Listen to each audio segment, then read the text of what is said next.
Hey guys, welcome back to the channel. I have a test video here now in a 1999 Ford F-350 7.3 liters diesel PCM, and actually I have the IDM too here. This is from Preston Humphreys. He's from Virginia. He sent these because a mechanic or a technician or a diagnostician, something like that, tell him that he needs a PCM. So we're going to see what the notes are that he got actually from that technician and see what we see here. All right, so as I normally do, I have created a folder for him. Let me just share first the computer. This is an NBK3 tier tag number. This is very common on those. And I have actually a newer model of this computer here, which I kept always for my tests, my module. And then this is his IDM, which we'll see if we need to test it or not. All right, so let me open the folder that I have for him. Get it ready. Okay, yep, you are there. All right, so let's read the email first. Okay, this one is the first one, I think. Yeah, he said, this was September 29. The computer got here October 1st. All right, so hi, Mike. A few months ago, I bought a 1999 Ford F-350 7.2 liter diesel. It ran fine, but then one day I was letting it idle, and I got back in the vehicle, and it was running very rough and had no power. Feel like only half the fuel injectors were working. I have a mobile mechanic come by, and he diagnosed it, telling me that the PCM is bad. Attached is a ESA copy of his diagnostics. I am not convinced that the whole PCM is bad, but maybe there is something you can repair. Since you are located fairly close in Herndon, he's from Royal, Virginia. All right, so he also sent me later about his IDM, just the upper part, because I recommended to send me both the computers and the IDM. And he said, Mike, I did have somebody put my IDM in their pickup truck and it seemed to work fine. So not sure that's the issue, but I can mail it to you if you think it is still helpful. So he sent both to me. Now let's read the note from the mobile mechanic. Let me make it a little bigger for you guys. So it's quite a note. Customer complaint vehicle has low power and will barely run. Stated he has checked multiple things on the fuel side and checked some wiring at the IDM. Also stated he has a tune flash into the truck. Verified customer concern vehicle was hard to start and will run very rough until it died. Attempt to pull codes and data but no communication to the scanner. Try customer ACT handheld and that will not communicate either. Scope the can high and low. Well, first of all, this vehicle has no can high, can low, so I'm not sure exactly what this technician is talking about because there is no can high, can low. It's a bus, yes. It's called SPC or SCP. We'll see that in a second. He keeps referring about can bus and can low and can high. So this is what it worries me about, a technician that is actually not a diesel technician going into a test and then recommending something that might not be the case. It says law of DLC and had no signal coming from the PCM. He didn't put what pins what he's checking, but if he was in can high and can low, which is pin 6 and 14, he will never have any communication in those because I will show you where this computer talks. Check the PCM. It says check a DLC, no signal coming from the PCM. Check PCM connection and found both PCM and IDM connectors wet with residual diesel fuel. I'm not sure how that's possible. Tighten the PCM connector and the PCM and start to communicate. Pull codes B1352, B1982. Those are not related to the computer. P1280 we'll see in a second, and I'm going to show you the description of that one, which I think is low pressure or something in the actual oil system. And then P0603, which is a keep alive memory code. Again, I'm going to show you all that in a second. Oh, you're not seeing me here, so sorry about that. It says clear the code, disconnect both batteries. Disconnect both batteries and short the cables together to hard reset. reconnected and retested truck, then run the same using SST, check vehicle information, and found a 4-part number, inputted as the B number. This computer, and I'm going to tell you, Preston, this computer usually don't have the beam programmed to it. Most of them never. I seen the beam being pulled by either the instrument cluster or sub, and sometimes in the newer one, 2.3, 2.4, you get the beam number. But this 1999, I have not seen one, not till today. And I'm going to show you in the one I have, which I think is 2001, is the same exact situation, and that's a perfectly working computer. It says, let me see, reconnected, reset truck, and run the same using SST, check vehicle info, and found a 4-part number input as the bean, reset to stock with SCT, and now shows nothing in the bean slot. That's the way it should be. Clear codes and ran key on engine off self-test and the code P1294 return. That is actually a little concerning because that was a test of key on engine off and the self-test P1294. That will be a connection. P1294 is for a bank of injectors. And it's kind of weird that did that fall with the engine not even run. Check bank 2 injectors. Clear codes. Okay, yeah. Check bank 2 injectors and harness from junction connector for continuity and shorts. Clear. Okay. 3.1 ohms. Okay, well, that's actually is correct. That's the ohms that it should be reading on all 4 bank 2 circuits through the harness and injectors from junction connector under intake tube. Have ground from IDM to the injectors, but not supply voltage.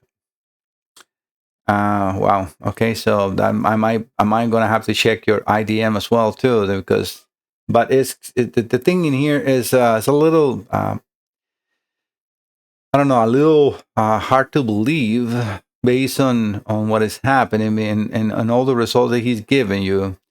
Have ground from the IDM to the injectors, but not supply voltage. So first of all, it's no ground to the injectors. That's a pulse control signal. It's not a ground. It's a pulse width modulated signal or a pulse signal, let's say, right? During injector supply voltage, during testing working back to the IDM, the PCM lost communication again and was unsuccessful in regaining communication. Low check powers and grounds to PCM and scope, come high and low at PCM connector, no activity, all powers and grounds check, okay. Need to replace and program the PCM before proceeding any further with diagnostics. I think he ran out of ideas and just quit because I don't think this is correct. And you'll see why am I saying that. No, that was just a call in the middle of this, so we're not going to do that.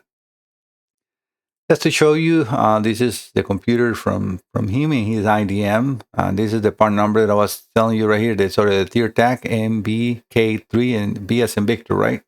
Very common for this, and this is his IDM. And it looked like definitely it was open. You can see a hole through here and all the cover broken. So it looks like we might have an already open IDM, which it looked like all is cracked up. So we will see how that looks because I haven't even opened anything, not a computer, not the IDM, not nothing. So I want to do this on the video. And this is just a closer picture of the note. All right, so connections. All right, so these are the pinouts on this computer. This is a 104 pin PCM. Communication we have in pin 15 and 16, bus positive and bus negative. Pin 13 is actually for programming. And let me see what else I have here. No, that's it. This is just powers and grounds and at least the EPC, which I show here. As far as wire diagrams, let me just see if I have this in here. Let me see. Hopefully I got the DLC. Yes, I do. All right, so right here on the DLC, let me get something so you guys can see where I am. I'm going to use this as a mouse so you can see me. So we have the PCM right here. And again, the pins 16 and pin 15, they go from the computer pin 16 to the DLC, again, the OVD port, pin 2, and then pin 15 on the computer to the OVD port, pin 10. No can high, no can low. So let me get one image. All right, just so you understand, again, going into the wire diagram, well, actually the other one, which we'll see the same, pins 13, 15, and 16.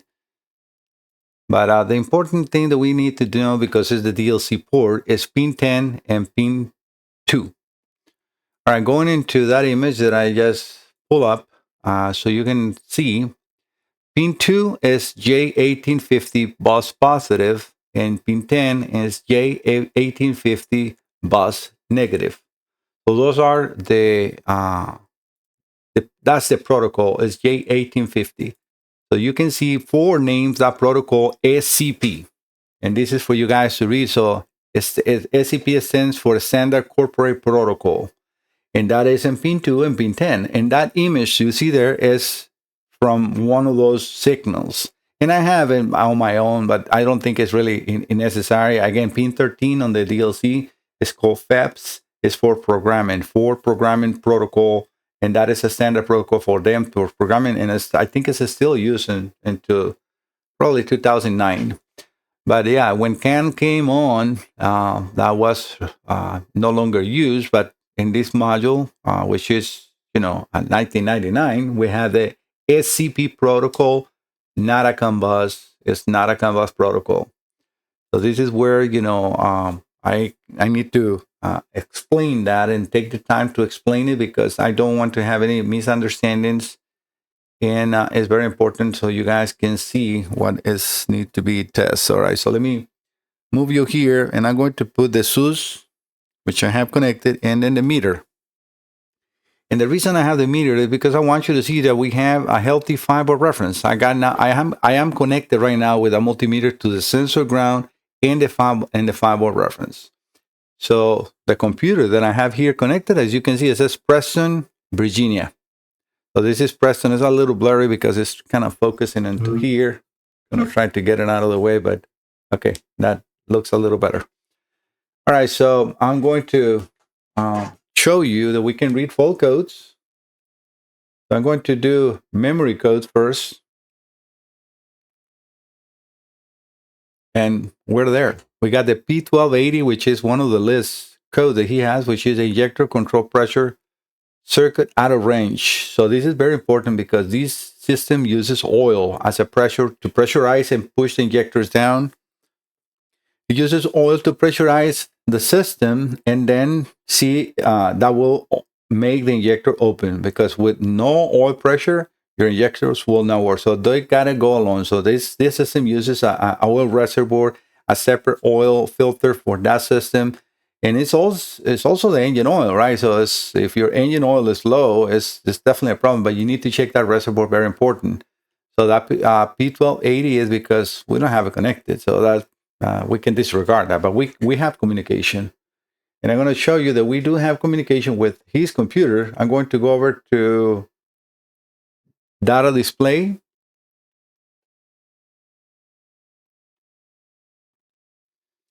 Engine. And I'm going to, just change one of the pins, in this case, the battery voltage. Let me just scroll to that. Right here. So we can see it in a graph. I'm going to go 1 volt up, 1 volt down, another volt down, and another volt up. So we have very good communication with your module. Absolutely nothing wrong with this. I'm a little hesitant to see that somebody opened it up. Maybe it was before. I don't know if he maybe pressed on, or if the mechanic opened it up, but I'm not sure exactly what we're going to have there. What is very important to understand with these computers, and let me get you here. These computers are very old communication. So in this computer, if you try to connect, let's say, you connect the scanner, you turn the ignition on, you're most likely not going to have communication. And I'm going to prove that. So right now we got the scanner connected and the computer is talking good. So I'm going to, how can I duplicate that? I'll have to completely kill the communication. How can I make a lose communication here?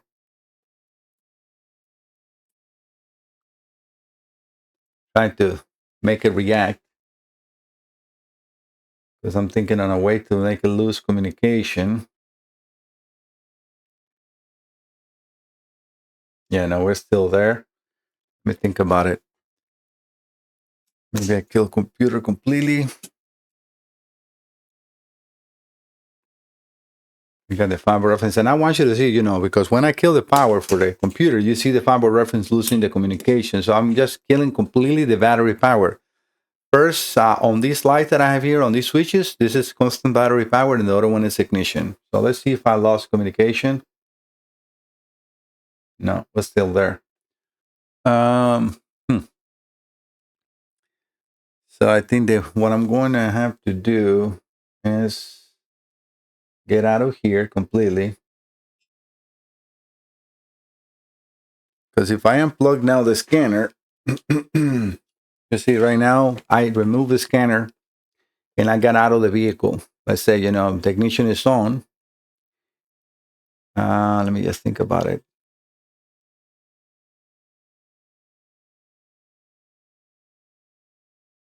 Yeah, let's try to establish communication here. Let me do this out of video to try to reproduce the concern so I don't hold you for a long time just trying to play with this. But I want you to see when we have no communication. All right, perfect. That actually works. So if you have the vehicle with the ignition on and you connect your scanner, you will most likely not have communication. And this is exactly what I'm going to show you. So let me completely get out. So what I did is what you saw. Unplug the scanner from the connector and it's no communication. So we're going to enter. I'm going to do it with you. Look at it. We have the fiber reference. So the computer is completely powered up. So we're going to go into scanner. And I know that this vehicle don't do automatic. So I'm going to do manual connection. 1999. And this is F-series, the letter W, and then the 7.3 liters power stroke. Actually, I selected 1998. Let me go back. I don't know why I selected 1998, but let me do 99.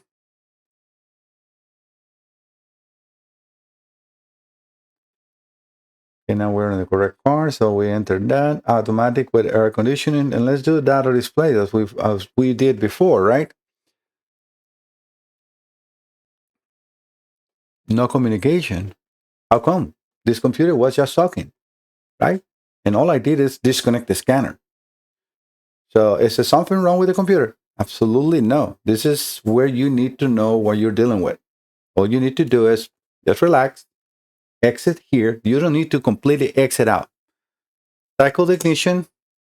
You see, I just turned the ignition off, looking the fiber reference, but I left the battery, constant battery in there. No matter what, you cannot disconnect that unless you disconnect the battery in the car. Cycle the ignition back on. 5-volt reference is in there.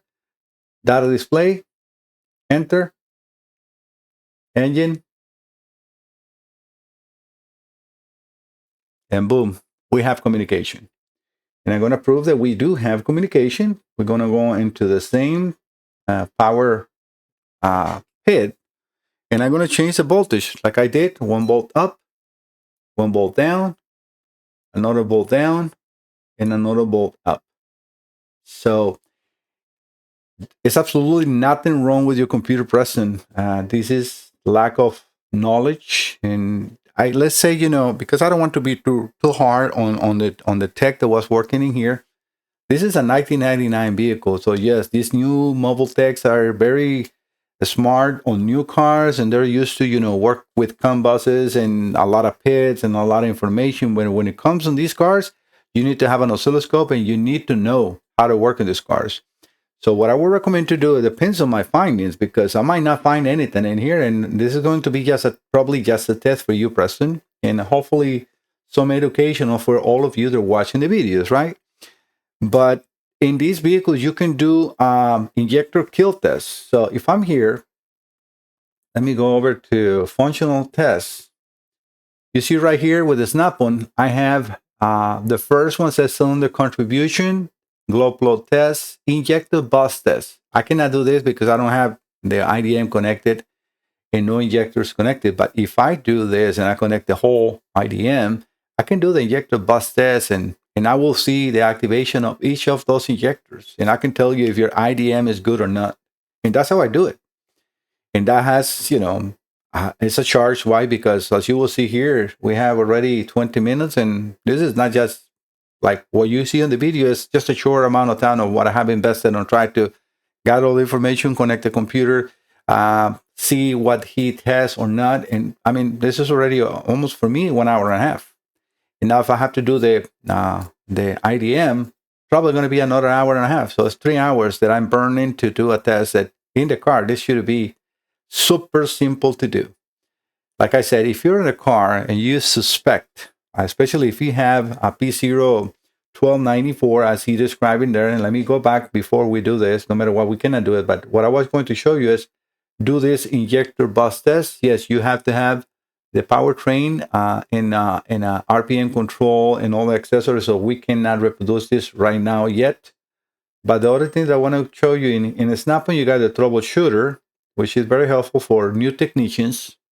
And I'm going to tell you to any tech, mobile tech, if you are working on, with these all Fords, I recommend you to get a Snap-on scanner. That's probably one of the best tools you can use for Ford, because it has almost the same capabilities as a factory tool, except for programming, obviously. All right, when we're here, we're going to go into code tips. And this is very nice from Snap-on. We're going to P12, right? Because it's P1, sorry, P12. So we're going to P12. And then let's click on the P1294. And this is nice from Snap-on because it tells you a little bit of how the circuit is and what that fault code might be. So P1293 is for the right bank. P1294 is for the left bank, complete bank. So 4 injectors, they're not firing. The DTC P1294 is an open circuit, exists on the high side circuit between the IDM and injectors. The following table lists circuits to inspect while performing this pinpoint test based on the DTC retrieved during key on engine off. The high side drive outputs, right and left band. The high side drive output is distribute the energy to the correct band side of cylinders and provides regulated current to the unit injectors. That's the ground side. Based on fuel delivery, what else is in here? Low side drive output. The low side drive outputs control the sequencing fire order. Yeah, that's the ground side control. And then the high side output, it will be 115 volts. So yes, those, be careful because you can get hurt. These are high output voltage wise, right? It's low amperage, but yeah, low amperage, that's almost like you touching an outlet on the car, on the wall. It's DC voltage, so it's actually even more dangerous. But yeah, so be careful. This is a high output circuit. All right, so guys, in this case, I think what I need to do is I'm going to have to connect the IDM and see if we have the output. So give me 1 second to do that, and I'll be right back. Actually, you know what, guys? Remember we talk about like this IDM probably being open, so let's see that because I want to see what we have here. So I got the connector already here, and I was going to connect it, but I noticed this. So let's. I think this is already open. Let me see this 1 second, guys. Oh yeah, This is completely open. Look at this. So yeah, this is a little bit of a no good. I see some corrosion in there, so let me move the computer out of here. I'm going to power this off completely, get the scanner disconnected.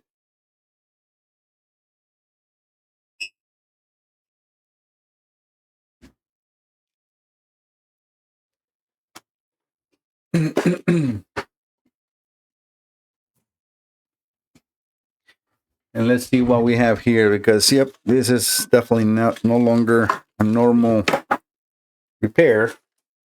Well, it could be probably. And this is the original connector. I have made my own harness, powers and grounds and injector signals, and also the control signals that I do for my tests. And that's an original connector. See what we see here. Let me get just a little closer, guys, to see if I see anything that needs to be immediately stopped.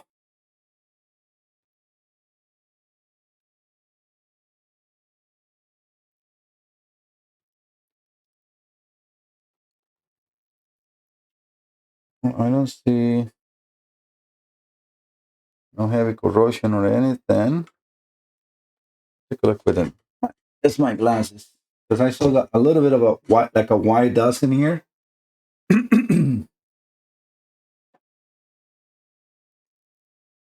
Yeah, this this IDM was already repaired. And the reason I'm saying that is because all those capacitors are brand new. And it's super clean. So this is definitely an injector driver. Let's see. An injector driver module that was already repaired.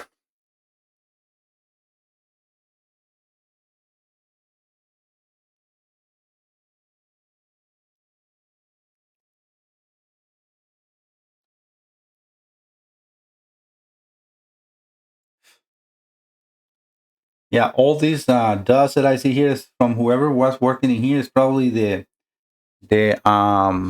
heat compound, the heat paste, thermal paste, and I don't see any corrosion in here. So let's do just a quick test. Just want to put power here. Let me see. Okay.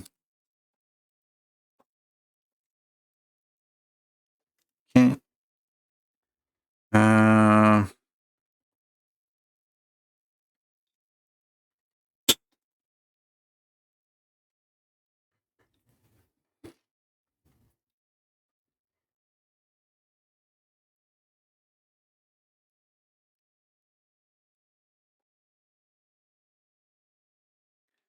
and let's move the meter. Let's use the meter that we have here. Gonna move that meter over to the injector output. So I'm gonna use this same ground.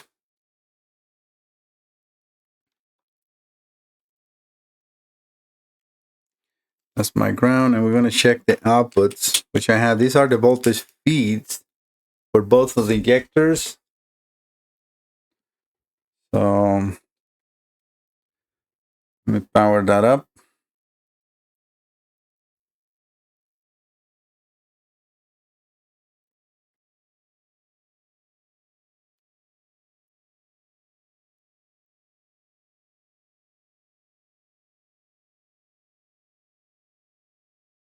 Yeah, I need to put the signal.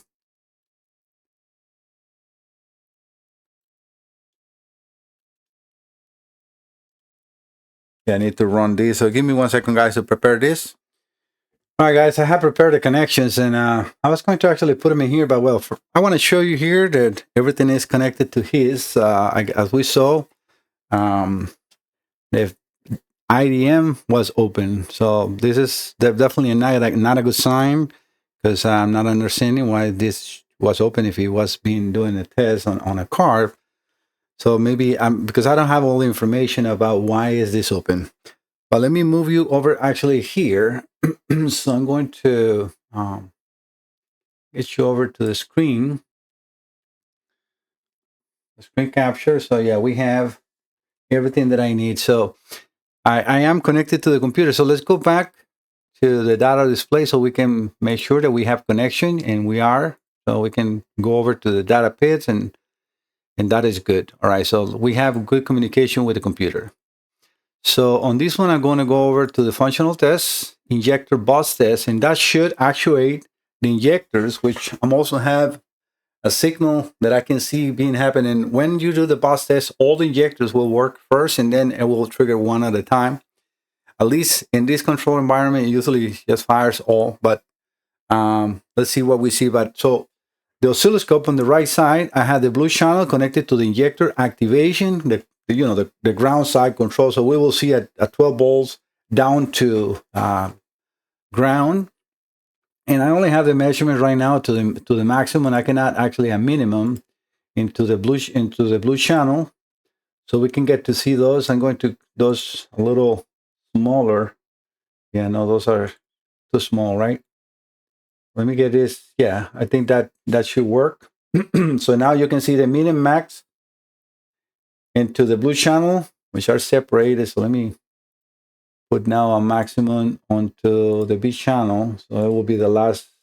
Yeah, now we're organized. So we have the min and max on the blue channel, and the maximum, which is all I really care, on the B channel, which will be the high voltage activation. So let's see if this happens. When you do the injector bus test, it usually runs and gives an error of communication, at least in here, but that's fine, but we will see activation. So let's see. All right, so the red channel should jump into 113 volts, and we do have it. So we have that activation happen, and now we have, let me see, old injectors, and old injectors, old injectors, old injectors. All right, so we saw that. Let me save the capture. Let's go back a couple of frames. And we can see the injectors are being controlled. And we are now connected to pin 24, which is the feed for injectors 1, 3, 5, and 7. So that is working good, and we see the activations for the injectors. So I'm going to do the same test, and I'm going to move now my oscilloscope channel, the red channel, over to the feed of injectors 2, 4, 6, and 8. All right, so we're going to go back and do the same test. Let's run the oscilloscope one more time and do the injector bus test.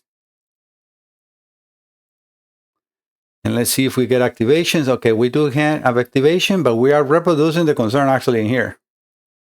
So definitely we have one high side not being operated. And the problem is definitely in the IDM present, because we saw how the computer can command, and we see the activations of the injector. So the ground side is being commanded, but the high side is staying low. So let's go back. I'm going to stop the capture. I'm going to start going back to where we see activations right there. So we have min and max on the blue channel, but the red channel is staying in 800. Sorry, the red channel is staying in 832 millivolts. So we have no high side activation, 100% being reproduced. And now with this, we can see that mobile diagnostic technician did a test completely correct. So his notes, which he passed me a little bit in the beginning about the con high and con low, was the ones that make me believe that we were not in the right track, because it's no con high and con low, right? This is a completely different communication, but maybe he just used that terminology because it's not really important, but he was measuring the correct pins and he saw that we have communication. And the problem on his communication, and I'm actually, right now, I'm actually using my computer. So let me assure you that, because I'm actually doing a test. This is my computer, so I'm going to have to connect Preston. But we can see that we have a problem in one of the high side of the IDM. So what I want you to see is now I'm going to keep everything powered with my computer, and I'm going to unplug his IDM. I got one IDM in here, mine for testing.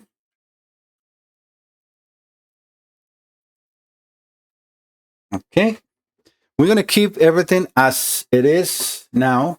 Let's go back to here. And we're going to run the test one more time. On the same channel, there wasn't providing any activation. So let's do the injector bus test.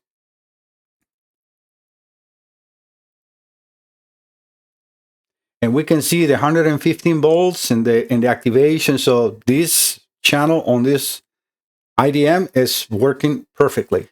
So we have the high side working and the low side control, which is working perfectly. I'm going to move now because let's wait for the self-test to finish. We're going to go back. I'm going to move my oscilloscope lead. So let me just show you what I'm doing. So the oscilloscope lead from injector feed 2468 to the 1357. And let's repeat the test, right? So let me move you here. Let's repeat the injector bus test. And we can see the activation happening in high side and low side on both. We're reaching the 115 volts pretty much. So that IDM, my IDM, is perfect. There's nothing wrong with that. Your IDM, Preston, is definitely a problem. So I'm glad that I asked you to send both components, because we definitely have a problem in your IDM. Now, Let's do one other test because I want to see if his computer is good or not. We now know that my computer and my IDM is fully operational. So let's keep my IDM because we know that now his IDM is no good. So I'm going to power off the computer to remove it from here. Look at the 5-volt reference. Yes, you can see that went low. I'm going to keep my computer here and I'm going to plug his. All right, let's ignition back on. We got the 5-volt reference. Now let's go back to data display to make sure that we are connected to the computer, and we are. So we can see that we can read faults. Sorry, the data pits. Now let's go back to the injector bus test. All right, injector bus test, and let's try to run the test. All right, so we have activation on that bank. Everything is working well, so we do get the activations, and that is the bank. In mine, both are working. So we're gonna let that finish. Let the self-test completely finish. And you see we get a P1668, and that is fine. It's very normal on these old vehicles, so don't worry about that. All right, we're going to repeat the test, but I'm going to move again the channel. My oscilloscope channel. Let's go. Yeah, you're here. I'm not sure if I show. Sometimes I'm looking at the camera, so let me try to repeat that because I don't think you guys were looking at that. So I'm going to do the same test that I just did, and I'm in injectors 1357 power feed with the red channel. Let's do it one more time. All right, so you can now see that in there. So we have the 115 volts and the low side activation. We're going to let the scanner finish its test, but it's working good. So the communication in between the IDM and the computer and the control for injectors is there. So now let's see if the other side, which is the one he has problems, the computer can also send the communication, because if we see the ground side activation but not the red voltage, well, we know that it is also the computer, which I doubt. So let me move. I'm going to get you here. Move this to the power feed on injectors 2468. All right, I just move the wire. One more time, move you to here. Let's go back to the test, injector bus test. And let's see if we have activity in both or not. I got to click it one more time. Remember this, my IDM is perfect. So we do have both activations happening coming from his computer. So his computer, your computer, Preston, is perfect. It's nothing wrong with your computer. Your problem is 100% on the IDM. No doubt about it. And we can already see that. So I hope that you like this. I mean, this is very interesting because why? I had to, like I said, take back what I said about the technician, probably a new technician, but actually his diagnosis was right in the money, except for the part of the computer.